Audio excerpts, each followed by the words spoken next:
Let's get it started. So it's a pleasure to be here today. I'm super excited to share with you new research from GatherUp on how online reviews are evolving and how businesses across industries are responding to these changes. So at GatherUp, we believe online reputation isn't just a metric, it's a growth engine.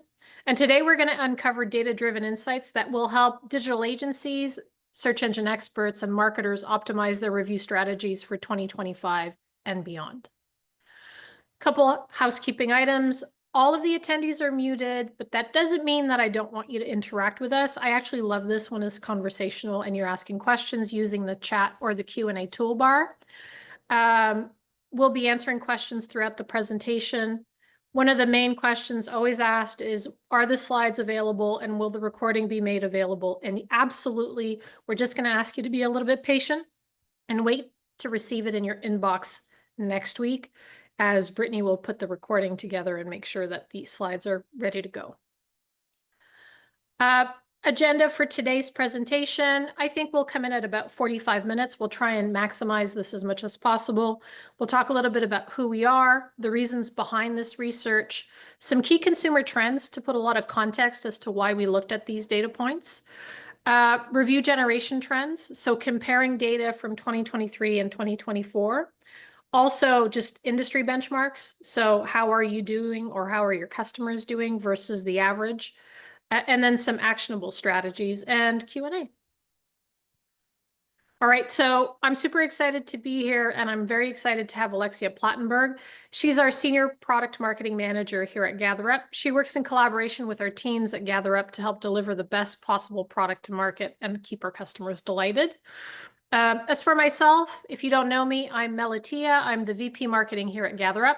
My career started as a digital marketer in 1997, and I have seen the rise and fall of many search engines. So think about like Alta Vista, Yahoo, Lycos, and I've seen the rise of Google, and now I'm looking at what I think is a fundamental shift with Gen AI.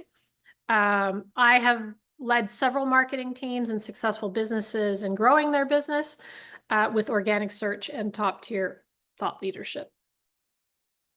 So for those of you who don't know who GatherUp is, we are the only reputation management platform that digital agencies need to build, manage, and protect their online reputations. We provide a fully white label platform that enables agencies to add review management services to their offerings, increasing revenue without having to add any overhead. We are loved and trusted by thousands of agencies and businesses around the world. We're proud to be named one of the easiest companies to do business with. We really value agencies as our partners. We also think that the thousands of customers that we have speak for itself. So Alexia, I'd love for you to take it away. Absolutely. Good morning, good afternoon, good evening, everybody, whoever is here. I am super excited to talk to you about this day because when we talk about consumer behavior today, we're really talking about a fundamental shift in how people are making their purchasing decisions. Gone are the days when you would walk into a random business and hope for the best. Anyone else remember those days where you would go in, family starving, everyone's on like a hangry vibe, and then you're hoping this is a really good restaurant, but it was close, it got people out of the car, and that's all that mattered. Well, that era is gone. The modern consumer journey has become incredibly sophisticated, and we have the data to prove that to you. Let's look at some eye-opening statistics about today's consumer journey. First off, 60% of consumers take 6 or more actions before deciding to buy from a brand that's new to them. Could you imagine going on 6 dates before somebody is like, hey, I actually really want to talk to you, or I'm really interested in you? If you think about that for a second, 6 or more touch points. That can include visiting your website, checking out your social media, reading blog posts, and of course, scrutinizing and analyzing all of your reviews. But when we speak of reviews, 75% of consumers specifically search for reviews. I'm one of them. I'm that girl. I'm definitely looking. I want to know what everybody's thinking. And that information is going to play a critical role before I make a purchasing decision. So 3 out of 4 potential customers are actively looking for what others are thinking about your business. And the kicker about that is that highly confident consumers are 18 times more likely to recommend your brand to their friends and family. 18 times more. That's not a little bump or a little hump here. Word of mouth marketing is taking off, and that is a seismic shift. It's like the difference between a gentle knock on the door or a complete marching band busting through your front door. We want the marching band making noise about your business and championing you. These numbers come straight from Google's own research, so we know that they're definitely legit. Now let's talk about how consumers are actually using reviews to choose local businesses they've never actually tried before. This is where things get really interesting for us and a bit scary for businesses if you aren't focusing on reviews. A whopping 73% of consumers will not even consider a business with a rating lower than 4 stars. Let that sink in. Let it sink in again. If you're sitting at a 3.9, nearly 3/4 of potential customers wouldn't even give you a glance. It's like showing up to a first date with a stain on your shirt and spinach in your tea. You could be the man or the woman of your dreams, but they've already kind of made a judgment about you. Furthermore, 56% of consumers only filter for 4 and 5-star reviews. If you're anything below that, they're not even seeing your business if you're below that threshold. You might as well not exist at that point. Another 73% read multiple review sources before making a decision. This means that consumers aren't just relying on Google. They're looking at industry-specific websites, social media, and more. And here's one that surprised even us. 25% of consumers filter for negative reviews first. These savvy shoppers want to see what could go wrong with the business and what their experience could be like. And they're looking to see how your clients or how companies are handling the problems, not just celebrating success. I don't know about you, but when all I see is 5-star reviews and not one bad customer experience, I'm definitely going to question it because no one's perfect. This data came from our comprehensive Beyond the Stars report, which we published just last year. Now, I know what some of you are thinking. You're probably thinking, where did this data come from? Can I really trust it? And I want to be the first to tell you can. And I think that's a fair question because we love skeptics here. At GatherUp, we are skeptics, and we believe in providing you the most verifiable data that we have. And that's why we did it, because we weren't satisfied with the data available online. So we decided to conduct our own research. We analyzed a sample of 15,000 locations across multiple industries using the GatherUp platform. We didn't just take a snapshot. We compared data between 2023 and 2024 to help you identify trends over time. We examine review request channels, active versus passive review request generation, first and third-party data, and overall net promoter score, which my favorite thing, NPS, sentiment. We also looked at how businesses responded to reviews and what impact that had on reviews velocity. And because different industries have different dynamics, we broke everything down by sector for you guys today. We know what may work for a restaurant, may not work for a law firm, and we want you to have all the information possible so that you can get ahead and stay ahead. These aren't just surface level analysis. We've gone deep so you don't have to. But before we dive in, I'd like to clarify an important distinction between star ratings and the NPS Net Promoter Score, because they do serve different purposes in your reputation management strategy. Star ratings are kind of like a cover of your business's book. They provide a simplified view of how your business is perceived. They're typically measured at a point in time, whether that be after a purchase or the customer's most recent experience. They often get weighed over time, so that means that older ratings actually carry less influence. While star ratings are visible to the public and impactful, they lack the necessary context on customer loyalty and are proprietary to the third-party website where they appear. Whereas a Net Promoter Score, on the other hand, is like the detailed narrative of your book. It measures customer loyalty and overall sentiment, and it's actually predictive of long-term business success. NPS captures accumulated experiences over time and is less influenced by recency bias. As a bonus, NPS is private information that only you can access, and it can be your secret weapon for understanding customer sentiment. So for me, the key takeaway is this. Both types of feedback help with growing your overall star ratings, which is actually what matters for local SEO. It's not an either or situation. You absolutely need both. You wouldn't go out into the woods for a camping trip without a tent, and you wouldn't go out to the woods with a camping trip without a flashlight. You need both of them. One without the other is not going to work. Another distinction I want to make for you guys is that we need to be clear on what first-party and third-party reviews are. Again, they are both critical for comprehensive reputation strategy, but they are different. First-party reviews are like hosting a dinner party in your own home. You own the venue. The reviews live on your website, you can control them, and they can be marked up with schema for SEO benefits. They also provide detailed customer insights that you can use to improve your business and the customer experience. Third-party reviews are like going out to a restaurant. You're a guest in someone else's space. These reviews can live on multiple platforms like Google, TripAdvisor, and industry-specific sites like ZocDoc.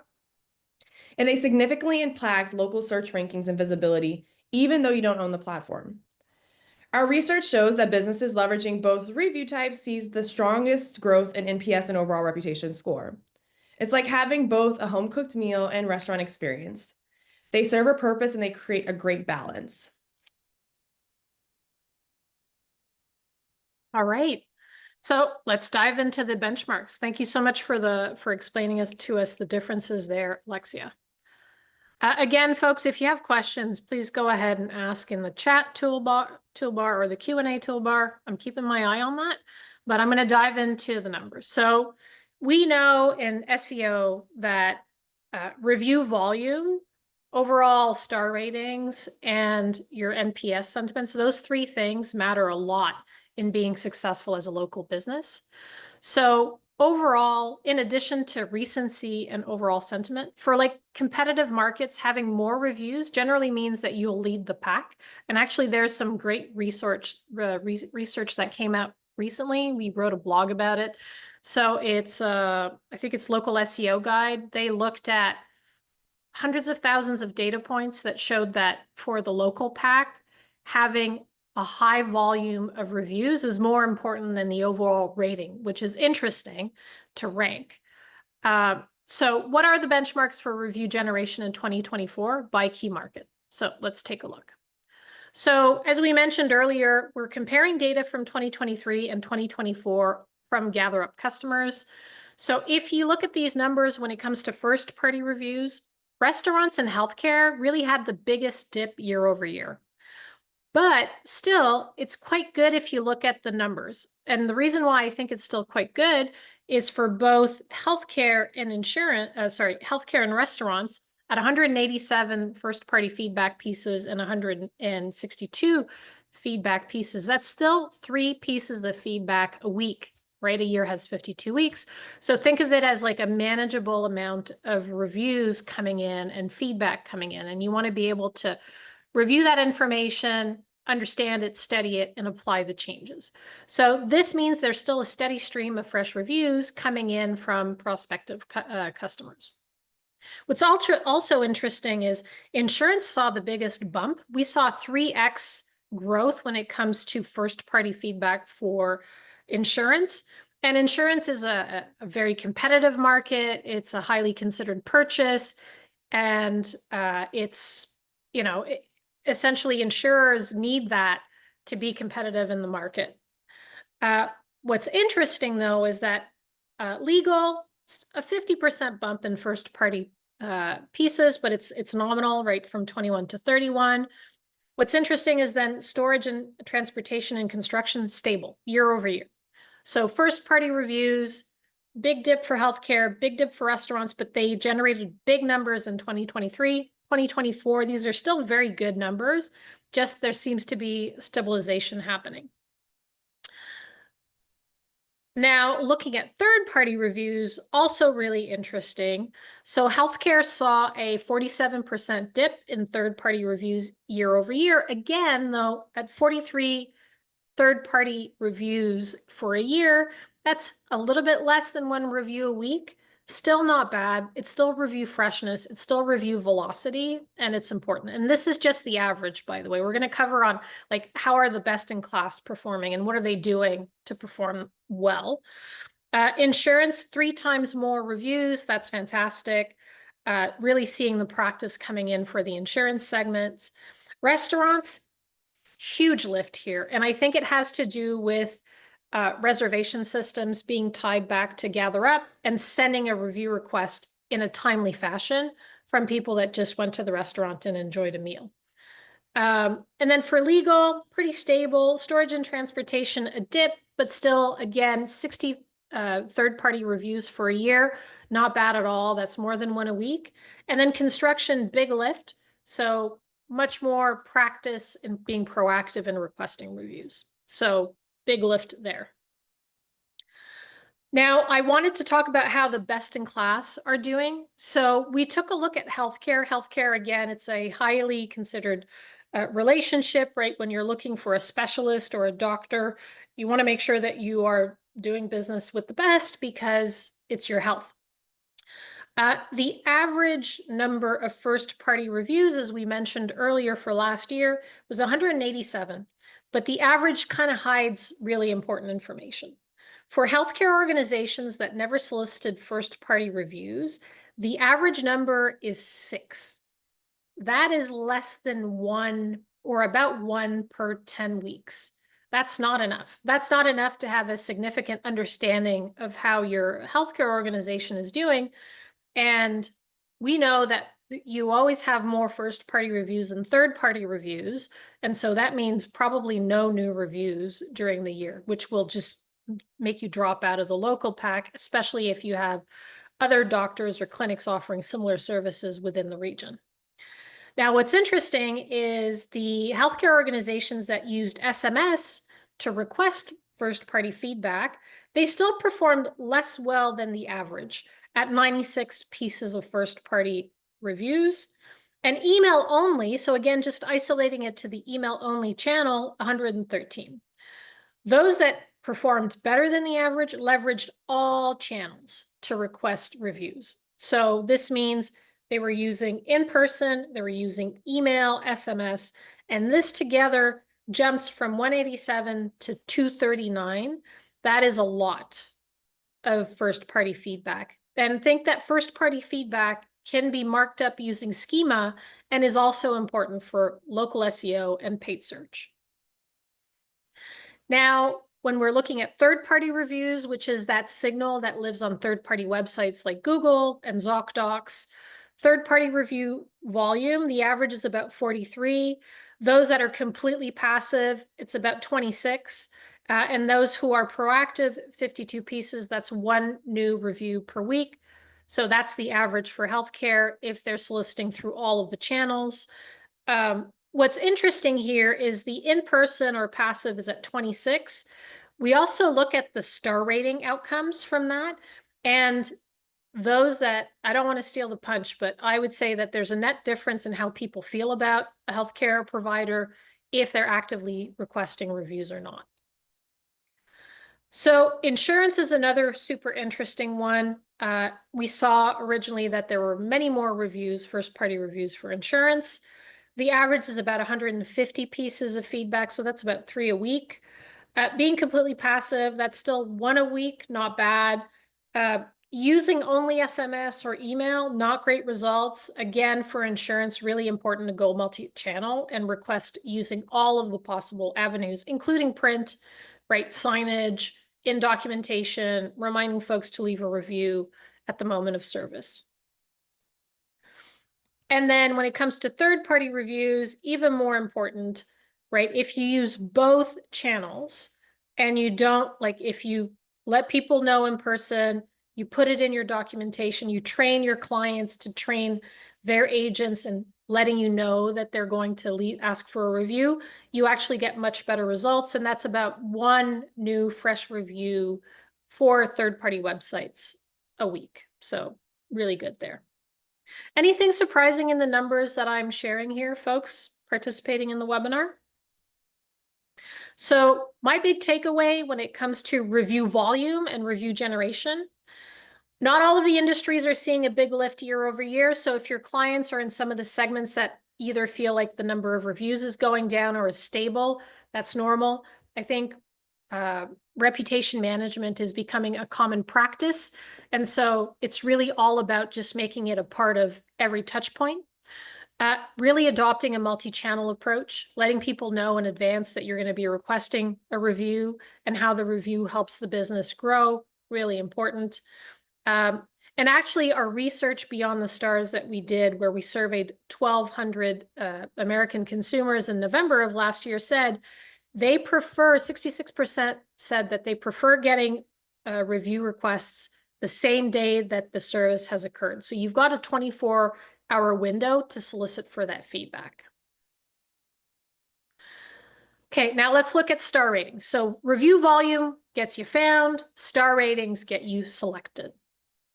So really interesting year over year. So looking at GatherUp data 2023 and 2024, healthcare really stable, right? 4.6 as an average. In insurance, went up by 0.1 star. In restaurants, went up by 0.1 star. Stable for legal and law. A little bit of a dip for storage, transportation, and construction of a 0.2 and then a 0.1. But it looks like stability is the key here. So no big jumps in ratings, no big differences. I think it's just because the level of service is stabilizing. Now, I talked about how requesting for reviews impacts volume. It also impacts sentiment. So in healthcare, if you're fully passive and only request reviews in person, but don't leverage SMS, email, and the other channels, they tend to fare a lot worse. So if you go back to what Alexia mentioned earlier today, if your rating is lower than 4, you're not going to get considered. And I think that that's even more important for healthcare, truthfully. I don't think I would want to go see a clinic that has a rating of 4.0. I would likely choose the one with the highest star rating. That's not a 5. Again, very skeptical at 5s. Nobody's perfect. Usually there's something going on there. So healthcare organizations that are very passive in how they manage their reputation lose out by 1.4 stars. That's a big deal. When it comes to insurance, those that don't actively solicit reviews lose out by 1.5 stars. Again, I don't think anybody wants to select an insurer or a broker that has a rating of 3.3. That's just too low. It's too important. Usually when you're insuring for property or casualty, right? If it's for your car or your house, you want to make sure that you get adequate coverage, that if you're going to do when you make a claim, that your claim is going to be recognized and processed in a timely fashion, right? You don't want to play with this. This is an important purchase. And so on average, 4.5 stars, but if you have to choose between a 4.8 and a 4.5, highly likely the person that's looking to change insurance or insurer will choose the highest of the two.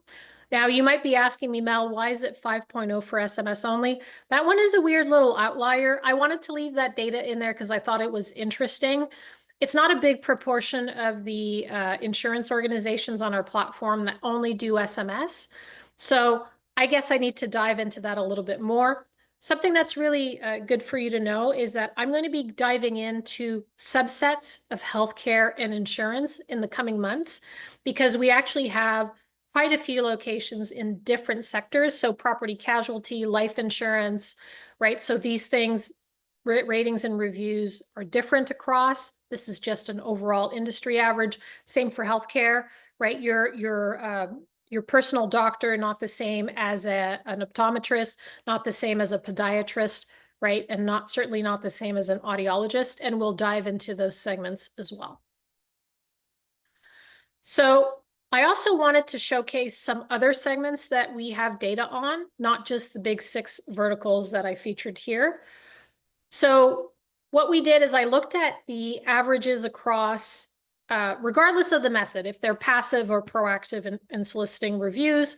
What's really interesting is professional services, education, training, and beauty and wellness, regardless if they're active, proactive, or passive, did really well. On average, 4.7 is a very good star rating in general. The lowest scores on average, 4.2, 4.3 for logistics and automotive. Again, here, really interesting. Now, I wanted to see how about those segments that just passively don't solicit reviews? How are they doing in terms of star ratings? And again, really interesting. So funeral and memorial services, pretty good rating, 4.6. It's not a service that hopefully you have to use often.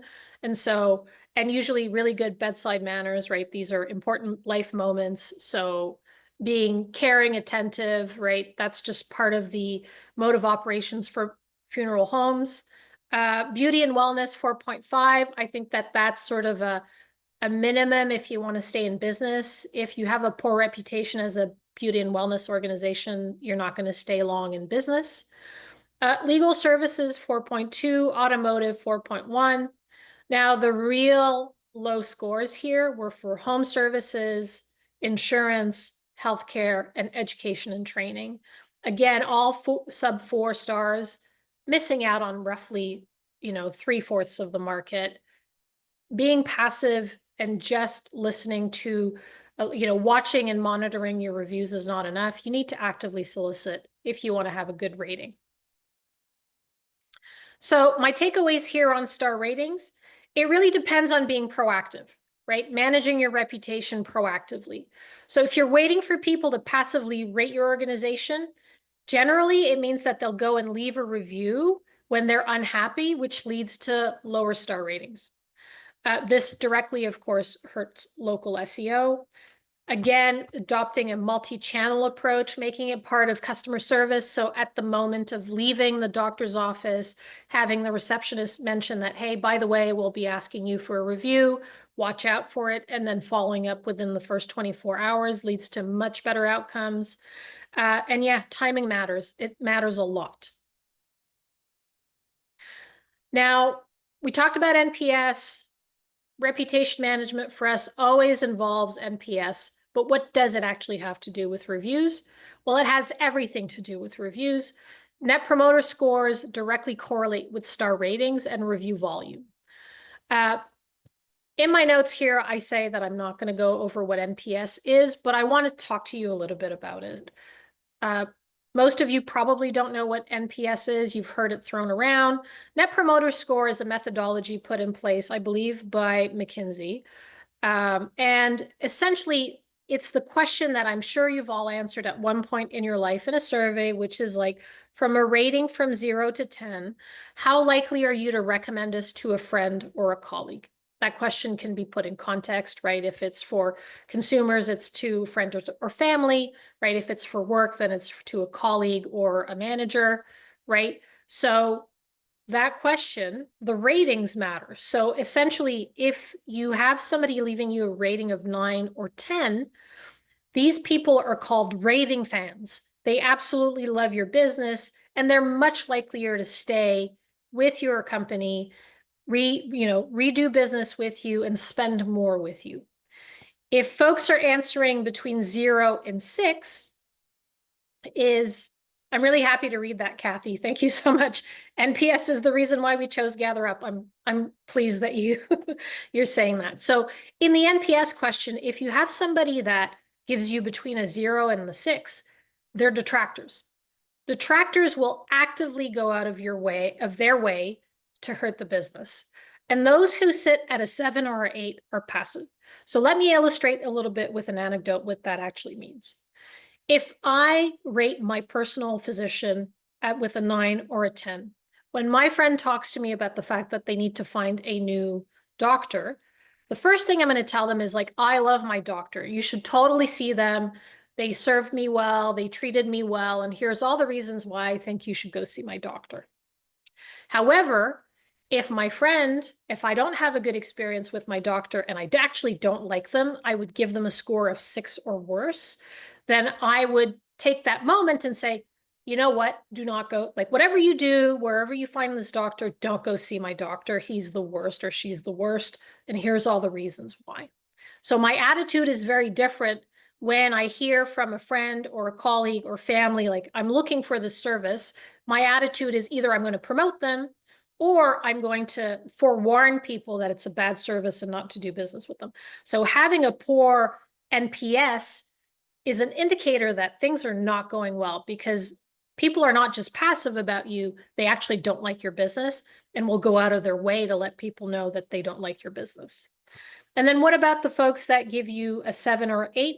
Those are passive.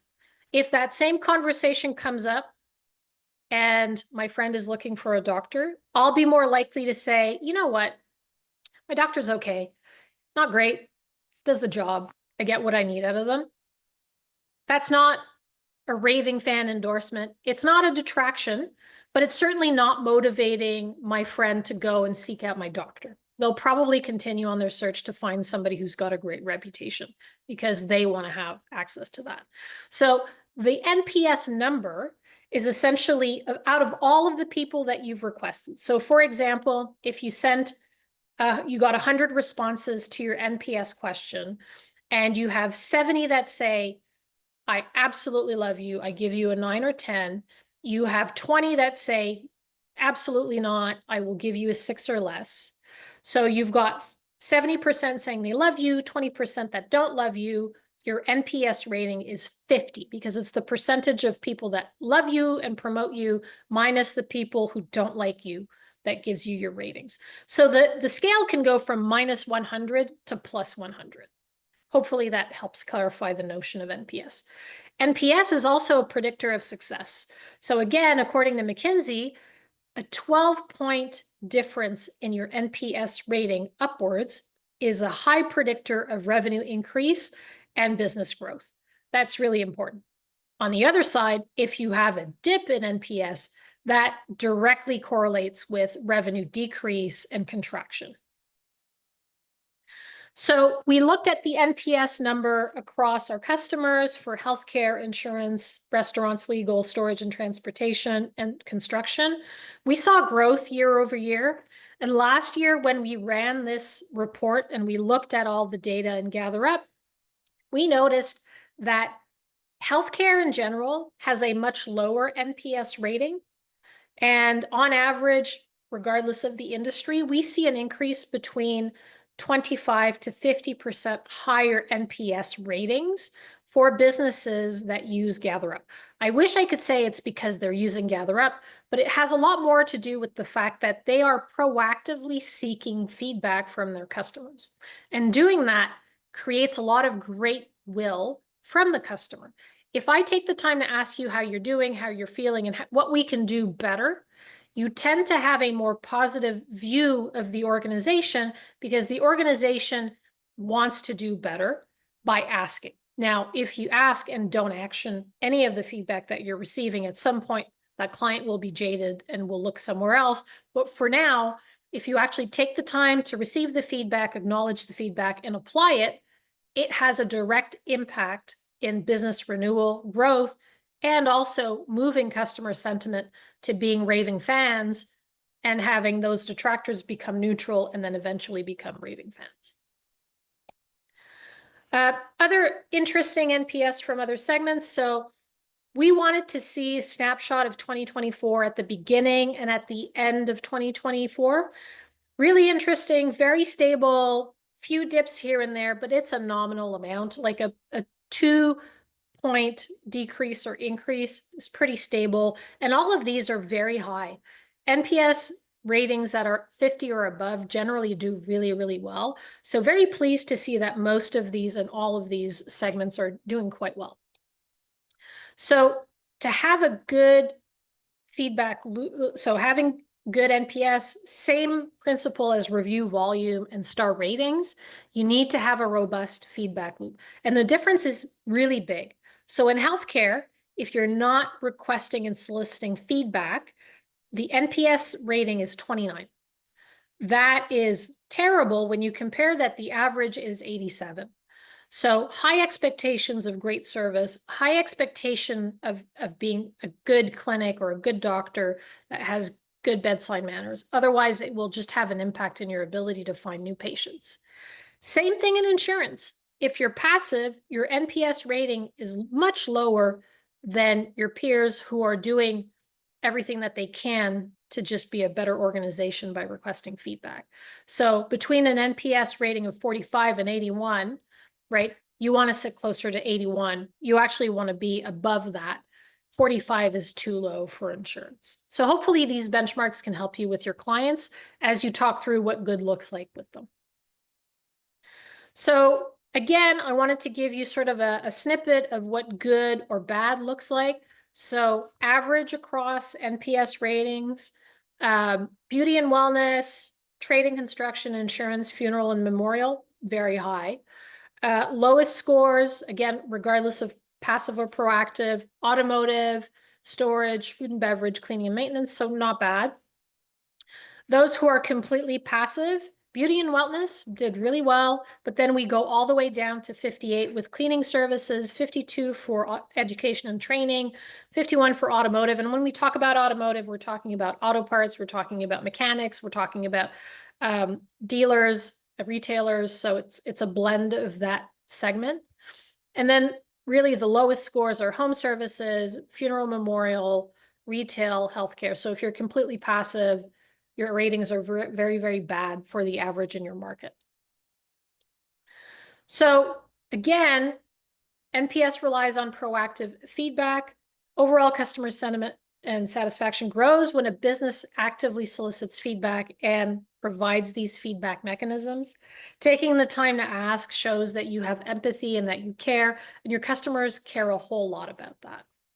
So for now, I'd love to pass it back to Alexia as she wraps up our session. Thank you so much, Mel. I think that was hugely insightful and really interesting to see how that data came together. Now, let's take a look ahead at what's coming in 2025. Based on our data analysis, we've identified several key trends that we wanted to share with you guys that will help shape consumer behavior in the upcoming year. These insights will help you stay ahead of your competitors instead of always having to play catch up. Now, Mel and I went through a lot of great details in the first half of this presentation. And for those of you who are still a little skeptical and not fully convinced that reviews are a cornerstone of consumer trust and decision-making, these numbers are sure to change your mind. An astonishing 99% of consumers read reviews according to our survey. That's virtually like everybody that you know. And I mean, at this point, the 1% who don't read reviews probably live under a rock somewhere or are still using a flip phone. Of those review readers, 85% trust reviews to varying degrees. That trust translates directly into business decisions and business outcomes for your clients. I want to break it down a little bit further. 21% completely trust online reviews compared to the 17% who don't trust them at all. While the majority fall somewhere in the middle, the fact is consumers read reviews with a healthy dose of skepticism, but are still heavily influenced by what they read.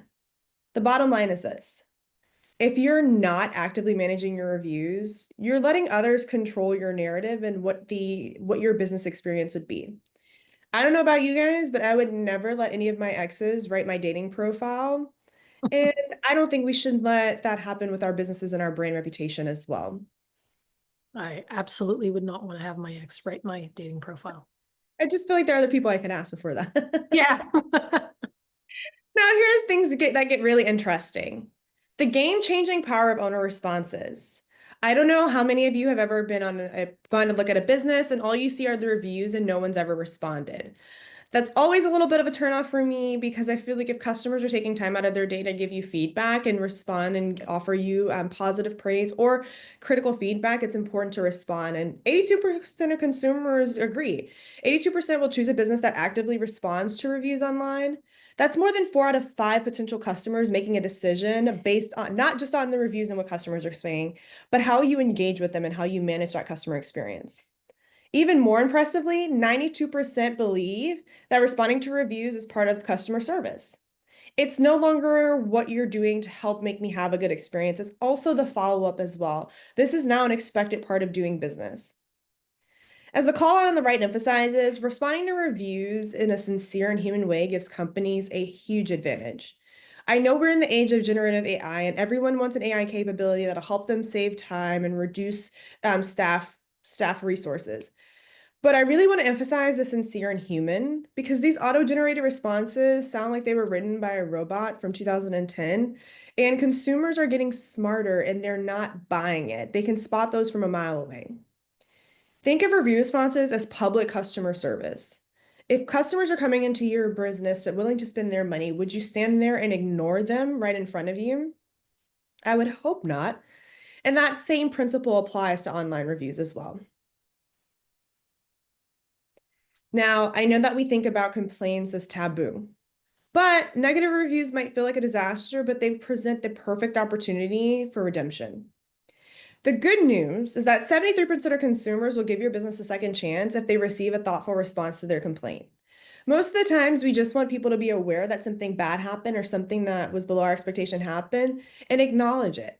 That means nearly 3/4 of your detractors can be converted back into customers with the right approach. Even better, 54% will update their negative reviews after a resolution. That's over half of your negative reviews that could potentially be improved or even turned into a positive review. Now, the flip side is equally important to note as well. 59% won't return if they're ignored. Silence isn't neutral, it's just plain negative. I like to think of negative reviews as free consulting. Someone is telling you exactly what's wrong with your business, information you normally have to pay thousands for from a specialist or an expert, and the only cost to you is taking the time to respond and make improvements based on that customer's feedback. In this economy, I see that as an absolute bargain. So we don't want you to walk away without a few tips and tricks. And so based on all this data, we have 3 key recommendations for businesses looking to improve their online reputation. My grandmother used to always say, a closed mouth can't be fed. And that's the same with asking for reviews. Receiving starts with asking. The more you ask your customers to leave reviews, the more reviews you'll get. It's simple but profoundly effective. Many businesses are hesitant to ask for reviews, but the data is clear and asking is working. Be curious. Curiosity gets NPS scores up. Just by asking your customers how they feel leads to higher ratings. It shows you care about their experience and that positive impressions often translate into better feedback. Go multi-channel. Gone are the days of sending an email. Gone are the days of asking before they leave. Combine in-person requests, email, and SMS within the first 24 hours to get the best results on review volume. Different customers respond to different channels, so covering all bases maximizes your results. These recommendations, guys, aren't theoretical. They're not us just blowing smoke. They are based on actual behavior of thousands of businesses and millions of customer interactions. Now, I know we've covered a lot of ground today, but this is just the tip of the iceberg. And for those who want to go a little bit deeper and do a deeper dive, you can access this full report by scanning this QR code. The complete report includes industry-specific benchmarks, detailed methodologies, and more actionable recommendations. It's a treasure trove of information that you can use to build your reputation strategy as we take on the rest of 2025. I want to thank everybody that has taken time in their day to be a part of this. We always love bringing forward some GatherUp data to help you be successful. All right. Well, thanks, everyone. Have a wonderful day, and we'll see you next month. See you at Amp Up, actually. We have a conference coming up, Amp Up, May 14th and 15th. We dropped the link in the chat. We'd love to see you there. 2 days, amazing speakers, great conference. I hope to see you there. Thank you. Thank you, everyone. Cheers.